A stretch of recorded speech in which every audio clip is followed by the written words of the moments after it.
আলহামদুলিল্লাহ ধান খেতে আসলাম। ধানের এটার কি বলে?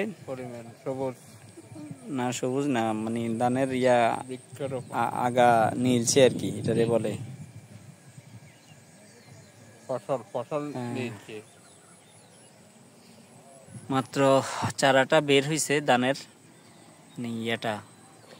ফুলটা বের হয়েছে। এটা কিছুদিনের মধ্যে আশা করি ধান এটার ভিতরে চাউল চলে আসবে।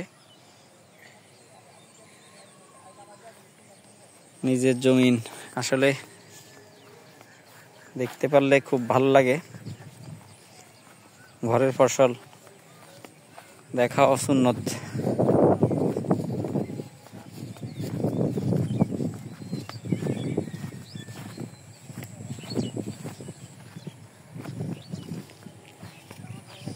হ্যাঁ, আমার ভাই ছোটনে করছে জমিন, ছোটন ভাইয়া করছে এটা।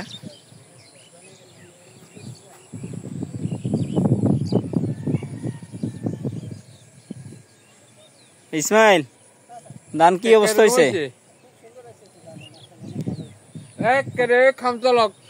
ওই যে ফিলার পর্যন্ত,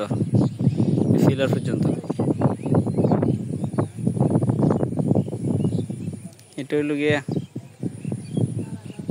দেড়কানি, পুরাটা হইল গিয়ে দেড়কানি।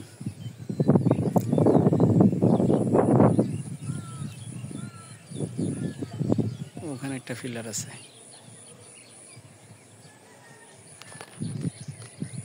সবুজে ভরা, সবুজের মাঝখানে ধান খেতে খুবই সুন্দর। পরিবেশটা ন্যাচারাল। ইফতারের আগ মুহূর্তে 27শে রমজান বাড়িতে আসলাম, চিন্তা করলাম যে একটু দেখে যাই। জমিনের ধান লাগানো হয়েছে, কয়েকদিন আগে লাগাইছে। কত মাস? 2 মাস হইব নি ভাইয়া?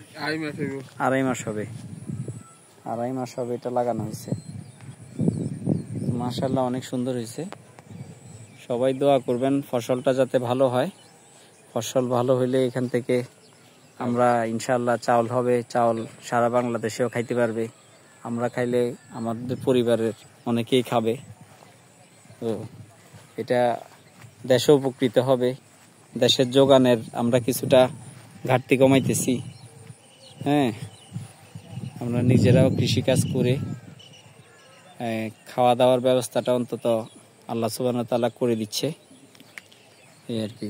সূর্য ডুবে যাচ্ছে, প্রায় 5টা 5:30 বাজে গেছে। ইফতারের আগ মুহূর্ত চলে যাবো এখন বাড়িতে। এটা আমাদের গ্রাম লুদিয়ারা 14 গ্রাম, কুমিল্লা। লুদিয়ারা 14 গ্রাম, কুমিল্লা। দক্ষিণ লুদিয়ারা 14 গ্রাম, কুমিল্লা।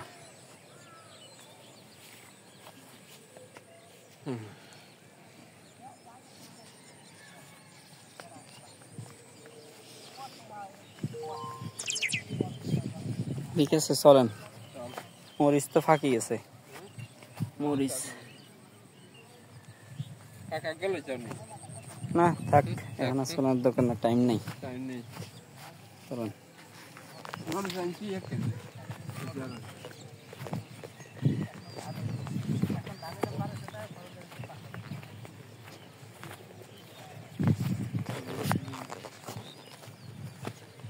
আল্লাহ হাফেজ, সবাই দোয়া করবেন। আজমি আসবি, তোমরা তো আসলা না, তোমরা আসলে তোমাদের কাছে সুন্দর লাগতো। এরা আজমি আসবি তো আসে নাই ভাইয়া, কালকে ওদেরকে ঘুরে নিয়ে যাইয়েন। হ্যাঁ, এখানে তো কি, এটা কি পদ্ম ফুল নি? পদ্ম ফুল ফুটছে,